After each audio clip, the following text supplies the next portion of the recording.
کہ میں نے جب بھی کبھی جانے کی اجازت چاہی، میں نے جب بھی کبھی جانے کی اجازت چاہی، اس نے بڑھ کر میرا اسباب سفر کھول دیا۔ ایک اور غزل جو بالکل ابتدائی اشعار میں سے پڑھی گئی تھی، باہر بھی پہلا انٹرنیشنل مشاعرہ جب میں نے پڑھا تھا تو وہ غزل میں نے سنائی تھی انڈیا میں بھی اور دبئی میں بھی، تو اس میں سے دو شعر کہ محبتوں میں قائل تھی لب نہ کھلنے کی، محبتوں میں قائل تھی لب نہ کھلنے کی، جواب ورنہ میرے پاس ہر سوال کا تھا، جواب ورنہ میرے پاس ہر سوال کا تھا۔ اور ایک اور شعر ہے کہ آباد تھی میں تیرے قدم کے نشاں تلک، آباد تھی میں تیرے قدم کے نشاں تلک، جب تو گزر گیا تو میں سنسان رہ گئی۔ اپنے بارے میں بات کرنا کافی مشکل ہوتا ہے، لیکن سب سے پہلے آپ کو اپنے بارے میں اپنا تعارف کراتی چلوں۔ میرا نام سیدہ شاہدہ حسن ہے، اور اب شادی کے بعد لوگ مجھے شاہدہ حسن جعفری کہتے ہیں۔ ہم 6 بھائی بہن ہیں، ہم 3 بہنیں اور 3 بھائی ہیں، میں سب سے بڑی ہوں۔ اور اگر میں آپ سے نام لوں چند ایسے نام جو کہ جس کو سبھی جانتے ہیں، شاد عظیم آبادی کا نام، جن کی آپ اکثر غزلیں سنتے رہتے ہیں، اور اس کے علاوہ جو میرے مورث سے اعلیٰ میں جو لوگ گزرے ہیں، چونکہ میرا تعلق ہے ایک ایسے گھرانے سے ہے جہاں میرے اجداد میں سے اور میرے آبا میں سے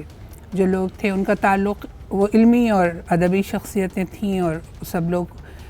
ان کے کام سے اور ان کے نام سے خوب اچھی طرح واقف ہیں۔ تو میرے والد خود تو ان کا اتنا زیادہ ان کا بینکنگ کا ایریا تھا، بینک سے ان کا تعلق تھا، اور وہ ایگریکلچرل ڈیولپمنٹ بینک میں وہ تھے، اور آخر تک وہیں سے منسلک رہے اپنی روزگار کے سلسلے میں۔ میری والدہ ایک سادات گھرانے کی ایک سادہ سی خاتون تھیں، تو یہ وہ لوگ تھے جن کے ساتھ میری زندگی مطلب میرا بچپن گزرا ہے۔ سب سے زیادہ جس شخصیت نے مجھے متاثر کیا اپنے گھر میں وہ میرے دادا جان کی شخصیت ہے۔ ان کا نام ہے سید مصطفیٰ نواب کہلاتے تھے۔ عہد وکٹوریہ میں کبھی ان کے خاندان کو کوئی زمین وغیرہ یا دی گئی ہوگی تو ہم نے تو وہ دیکھی نہیں۔ یہ وہ لوگ تھے جو ہندوستان میں رہتے تھے، لیکن یہ پاکستان بننے کے کچھ عرصے بعد پاکستان آ گئے تھے، اور میرے جو والد ہیں ان کا وہ پاکستان نیوی میں ان کا ابتدا میں جو ہے نا سب سے پہلے پاکستان نیوی میں ان کی پوسٹنگ ہوئی تھی، اور پاکستان نیوی ہی کی وجہ سے ان کا تبادلہ جو ہے وہ مشرقی پاکستان میں ہو گیا تھا۔ لہٰذا میری جو پیدائش ہے وہ چٹاگانگ کی ہے، اور جب میں صرف 2 مہینے کی تھی تو کراچی آ گئے تھے، اور اس کے بعد سے اپنی زندگی کا جو سمجھے سارا عرصہ حیات جو میرا ہے وہ اسی شہر کراچی میں گزرا ہوا ہے۔ تو اس طرح سے یہ ایک چھوٹا سا کنبہ جس میں ہماری ثقافت، ہمارا کلچر، ہماری علمی سرگرمیاں، ہماری تعلیمی جو بھی معاملات ہیں، یہ سب اسی کراچی شہر میں ہم نے یہ سب دیکھے، اور یہ کئی مراحل سے گزری ہوئی زندگی ہے۔ میں سمجھتی ہوں اگر میں اس حوالے سے بات کروں کہ میرا جو تعلیمی سفر ہے وہ کس طرح گزرا، تو یہ صرف ان کتابوں یا ان مدرسوں یا ان اسکول اور کالجز کا سفر نہیں ہے جہاں میں نے تعلیم پائی ہے۔ وہ تو بے شک ہے، ان کا تو بظاہر تو انہی کا ہاتھ ہے، لیکن ایک 2 سطح پہ انسان زندگی گزارتا ہے۔ ایک اس کی انفرادی سطح ہوتی ہے، اور ایک اجتماعی کلیکٹیو سفر ہوتا ہے۔ تو میں سمجھتی ہوں کہ میرا تعلیمی سفر تو ابھی بھی جاری ہے۔ میں زندگی بھر اپنے کو اسٹوڈنٹ ہی مانوں گی، اسٹوڈنٹ ہی سمجھتی ہوں، اور جہاں سے بھی مجھ کو لگتا ہے کہ میں یہاں سے مجھے علم کے، آگہی کے، دانش یا حکمت کے حوالے سے کوئی نقطہ اٹھانا چاہیے تو اس سے میرا دل اس طرف کھنچتا ہے۔ لیکن اگر آپ یہ دیکھیں گے کہ میرا بایو ڈیٹا کیا ہے اور آپ کیا جاننا چاہیں گے میرے بارے میں، تو میں نے ایک ایسے اسکول میں تعلیم حاصل کی ہے جو بڑی اچھی نیت کے ساتھ قائم کیا گیا تھا، اور اسی کراچی شہر میں۔ اور کراچی شہر کا ایک محلہ ہے، رضویہ کالونی کہلاتا ہے، ناظم آباد میں ہے وہ۔ یہیں سے پروین شاکر نے بھی پڑھا تھا اور میں نے بھی، کیونکہ ہم ناظم آباد کے علاقے میں رہتے تھے۔ اور یہ اسکول کچھ والنٹیئرز لڑکیوں نے قائم کیا تھا، جن کی خواہش یہ تھی کہ اس محلے ناظم آباد جو کراچی شہر کا ایک معززین کا ایک محلہ تھا، جو مڈل کلاس کے لوگ ہوتے ہیں، وہ اپنے بچوں کو اچھی تعلیم، اچھی تربیت دینا چاہتے ہیں۔ تو اس اسکول میں بہت ہی ایک دلچسپ بات یہ تھی کہ اس اسکول کی جنہوں نے بنیاد رکھی ان کا نام تھا زاہدہ تقی صاحبہ، اور یہ پروفیسر قرار حسین کی بہو بھی تھیں اور جوہر حسین صاحب کی وائف تھیں۔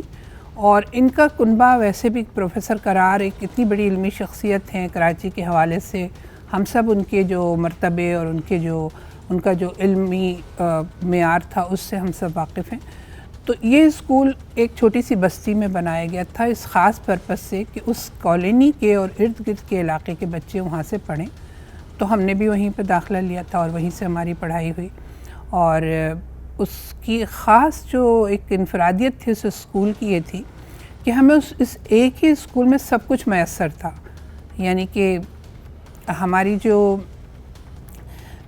ہمارے لیے جو پروگرام ترتیب دیے جاتے تھے، علمی شخصیتیں وہاں آتی تھیں، بڑے بڑے لوگ آتے تھے۔ میں نے لیڈی ہارون سے پہلی دفعہ اسی اسکول میں ملاقات کی، میں چھوٹی سی بچی ہوتی تھی، کلاس 7ویں کی،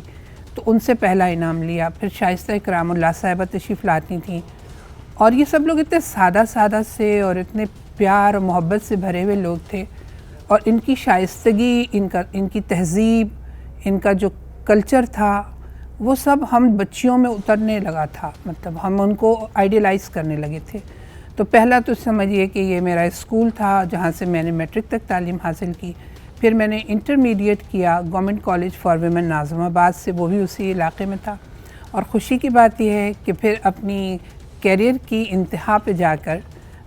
جب میں خود پرنسپل بنی اور 20ویں گریڈ میں آئی اور پرنسپل بنی، تو اتفاق سے شاید ڈیوائن کا ایک رستہ ہوتا ہے، تو میں اسی کالج کی پرنسپل بن کے گئی جہاں میں نے خود پڑھا تھا۔ تو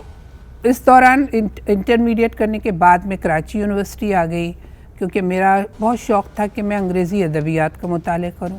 تو اس زمانے میں کراچی یونیورسٹی میں آنرس میں نے داخلہ لیا، بی اے آنرس کیا، پھر ماسٹرز کیا۔ یہ کوئی 70 کی دہائی کا زمانہ تھا، اور اس وقت بہت ہی زیادہ ایک بہت ہی خوبصورت ماحول کراچی یونیورسٹی کا تھا۔ آج آپ زندگی کے شعبوں میں، مختلف شعبوں میں جو نمایاں ترین لوگ دیکھتے ہیں، وہ مجھے یہ لگتا ہے کہ یہ 70 کی دہائی کا ہی عنایتیں ہیں، کیونکہ اس وقت جو ہے وہ اشرہ ایسا تھا کہ ملک میں بڑے پیمانے پہ تبدیلیاں آئی تھیں، اور ایوب خان کا مارشل لا جو تھا اس کے خلاف پھر وہ تحریک شروع ہوئی، اسٹوڈنٹس نے اس میں حصہ لیا، اس میں لڑکیاں بھی سامنے آئیں، اور خواتین میں بھی ایک بیداری کا اور علم کا شوق اور اپنی شخصیت کے اظہار کا شوق وہ بیدار ہوا۔ تو بڑا اچھا، بہت اچھا سا ایک ماحول تھا اس میں۔ اب ہماری یہ ساری ڈبیٹر جیسے خوشبخت شجاعت بھی اسی زمانے کی ہیں، پروین شاکر مجھ سے سینئر تھیں، خوشبخت بھی سینئر تھیں،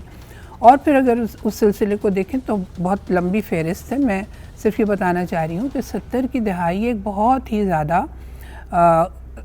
ایک بہت ہی فعال زمانہ تھا۔ اس دہائی میں بہت سے ہمارے بہت اسٹوڈنٹس میں لڑکے لڑکیاں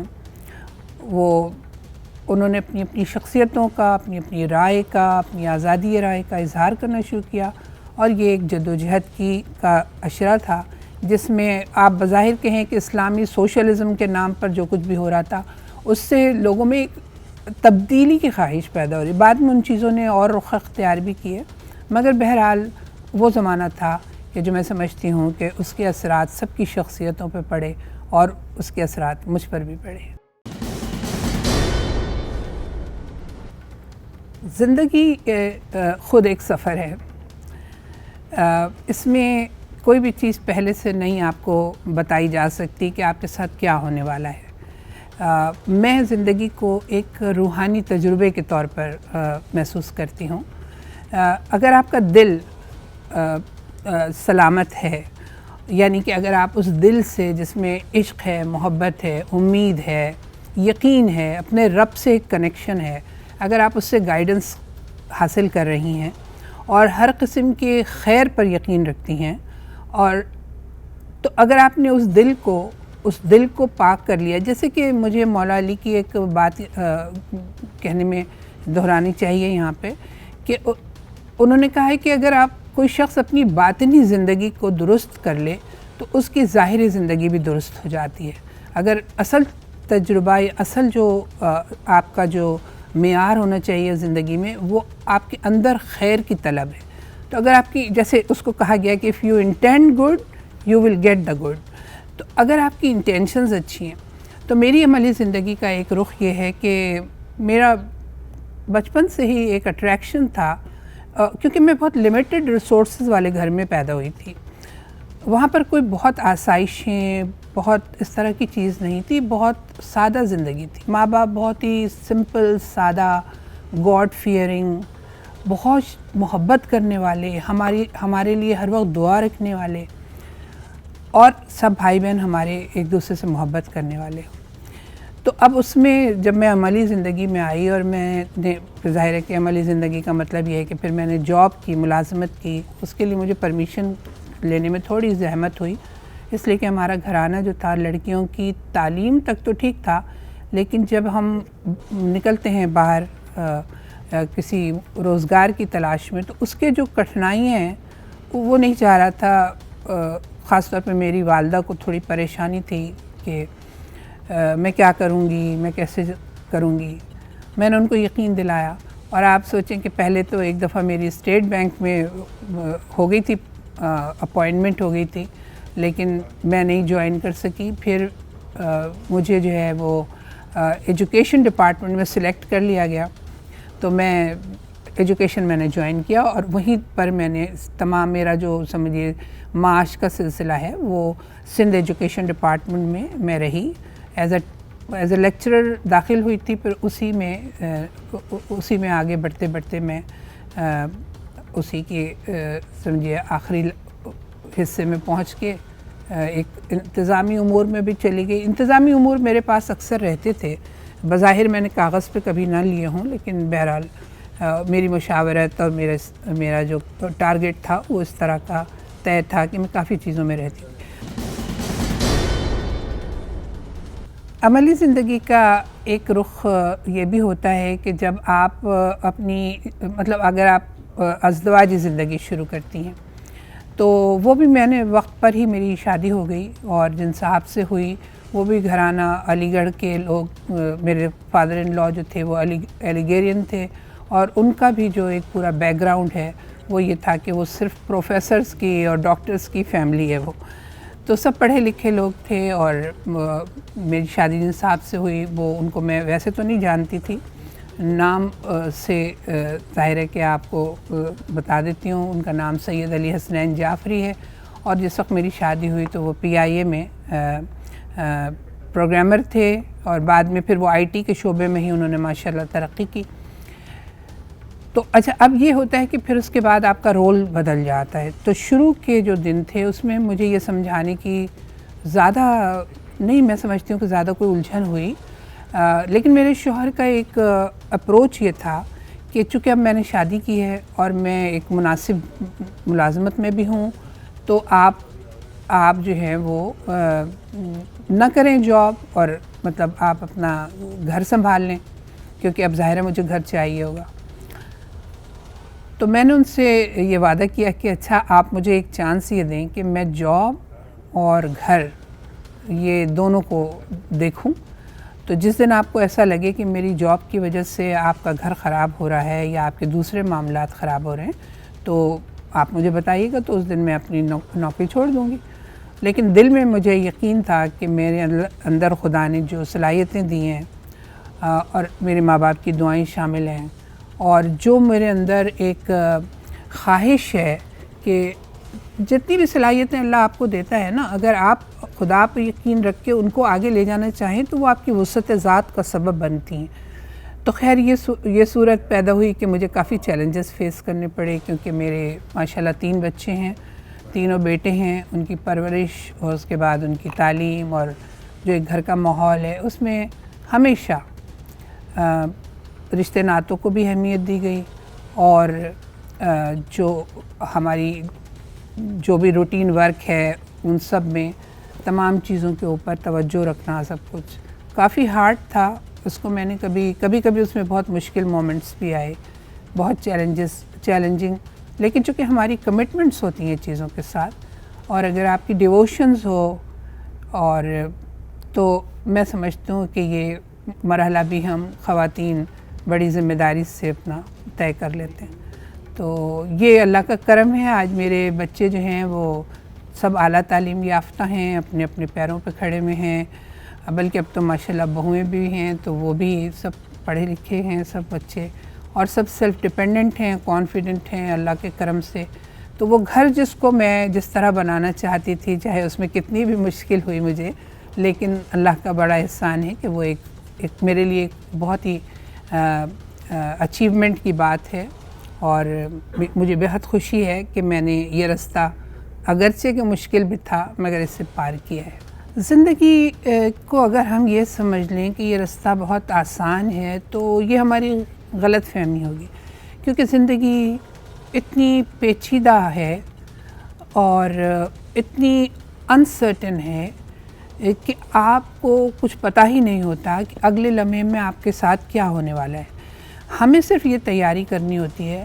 کہ آیا وہ لمحہ جو ہمارے لیے چیلنجنگ ہوگا یا مشکل ترین لمحہ ہوگا، اس میں ہم کہاں پہ کھڑے ہوں گے، ہم اسے کیسے فیس کریں گے، اور وہ سوالات جو زندگی ہم سے کرتی ہے اس کے جواب ہمیں تلاش کرنے پڑتے ہیں، کیونکہ کسی کی بھی آپ دیکھ لیں زندگی ایک سی گزرتی ہی نہیں ہے۔ ایک جو سگے بھائی بہن ہوتے ہیں ان کی بھی تقدیریں الگ الگ ہوتی ہیں، تو تقدیریں بھی الگ ہوتی ہیں، مزاج الگ ہوتے ہیں، ان کی پسند ناپسند الگ ہوتی ہے، تو کوئی لکیر ہم نہیں کہہ سکتے کہ ہماری زندگی کا رستہ بہت ہی آسان ہوگا۔ تو چیلنجز کے لیے تیار کرنا جو ہے وہ اپنے آپ کو بہت ضروری ہوتا ہے، اور یہ آپ کی تربیت میں شامل ہونا چاہیے۔ مطلب جہاں آپ خواب دیکھتے ہیں، ڈریم کرتے ہیں، تو اس ڈریم کے ریالٹی تک پہنچنے میں بہت سے پیچ و خم آتے ہیں۔ مجھے اصل میں میری اگر آپ شاعری پڑھیں تو آپ کو لگے گا کہ یہ تو انہوں نے اپنی پوری، بلکہ مشتاق احمد یوسی صاحب نے جب میرے شعر پڑھے جو میں نے ہجرت کے زمانے میں لکھے تھے، تو انہوں نے کہا کہ شاعرہ کی پوری شاعری بہت ہی آٹو بایوگرافیکل ہے، اور یہ حقیقت ہے، کیونکہ مجھے جو بھی مجھ پر مشکل وقت پڑا تو سمجھے شاعری میرے لیے ایک تھیراپی تھی، میں نے اسے لکھا، تو میری شاعری کے ذریعے بھی یہ سب کو پتہ چل جاتا ہے کہ میں نے زندگی میں کن چیزوں کو فیس کیا۔ اچھا، اب کیا ہے کہ میں آپ کو مشکلات کا اصل رخ بتاؤں۔ جب تک میں کراچی میں تھی تو یہاں کی اپنی مشکلات ہیں جو بھی زندگی میں آپ اسٹرگل کرتی ہیں اور چیلنجز ہیں، وہ تو بہت ہی ہلکے پھلکے تھے، لیکن جب آپ ترک وطن کرتی ہیں یا آپ کے بچے پڑھنے کی خاطر یہاں سے دور چلے جاتے ہیں،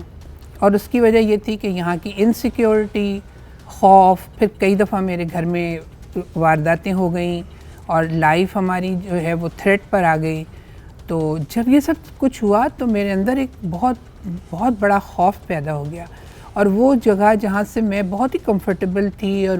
زندگی کو اسموتھ سمجھتی تھی، وہاں سے اچانک اٹھ کے میرے والدین چلے گئے، کیونکہ گھر میں قیامت کی ڈکیتی ہوئی۔ اب گھر سے جب پیرنٹس چلے گئے، جو میری سپورٹ تھے کہ میرے بچوں کو دیکھتے تھے، تو میں نوکری کرتی تھی، تو جب وہ چلے گئے اس کے بعد میں کچھ اسی طرح کی چیزیں ہوئیں کہ مجھے اپنے بچوں کی بھی تعلیم کے لیے ان کو باہر بھیجنا پڑا۔ تو ظاہر ہے وہ وہاں اکیلے تھے تو میں یہاں خوفزدہ ہوتی تھی، تو کچھ عرصے میں بچوں کے پاس رہی، اور میں نے ان کے لیے جو بھی مجھ سے ممکن ہوا وہاں پر ایک ایسی جگہ جو کہ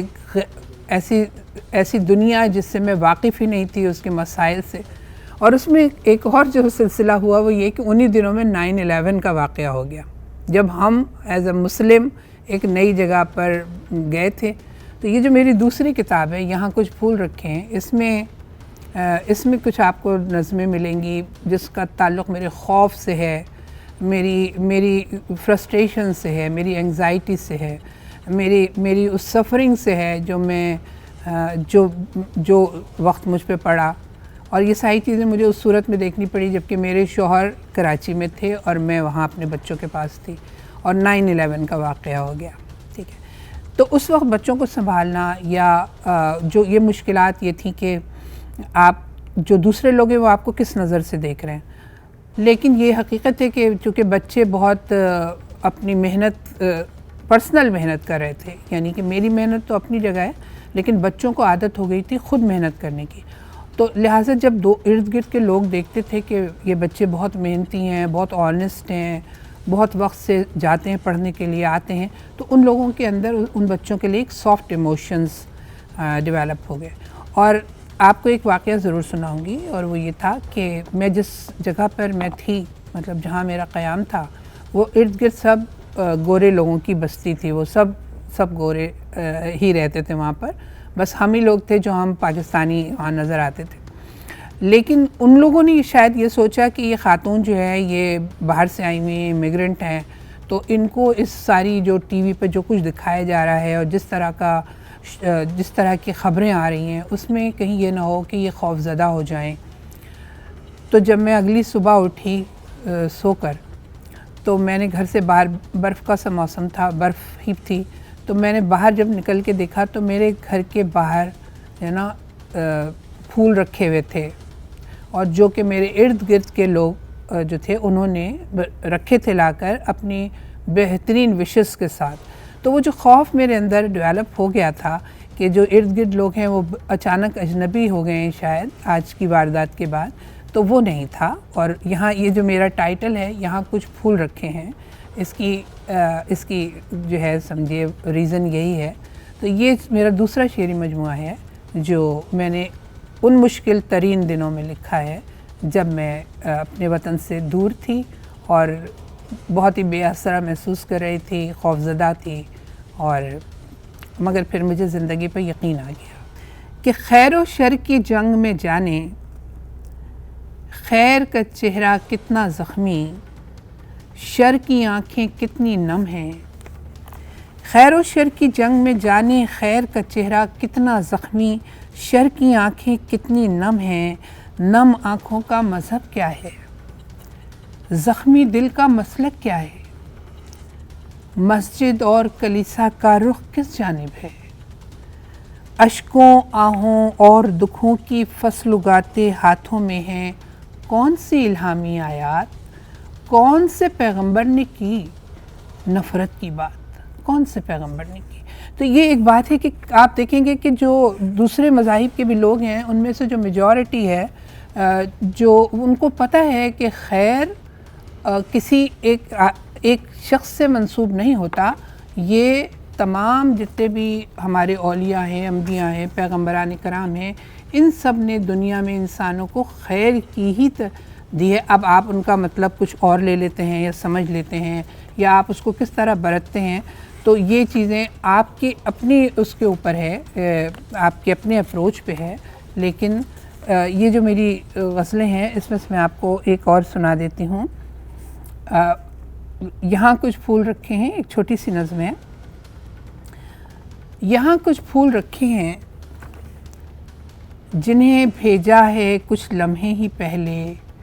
ایک دل نے دوسرے دل کو کسی گمنام دوری سے. مجھے معلوم نہیں کس نے رکھے تھے یہ پھول، مجھ کو یہ بھی نہیں پتا تھا کہ کون لوگ ہیں جنہوں نے یہ پھول رکھے ہیں. یہاں کچھ پھول رکھے ہیں جنہیں بھیجا ہے کچھ لمحے ہی پہلے، ایک دل نے دوسرے دل کو کسی گمنام دوری سے. سحردم یہ کھلے تھے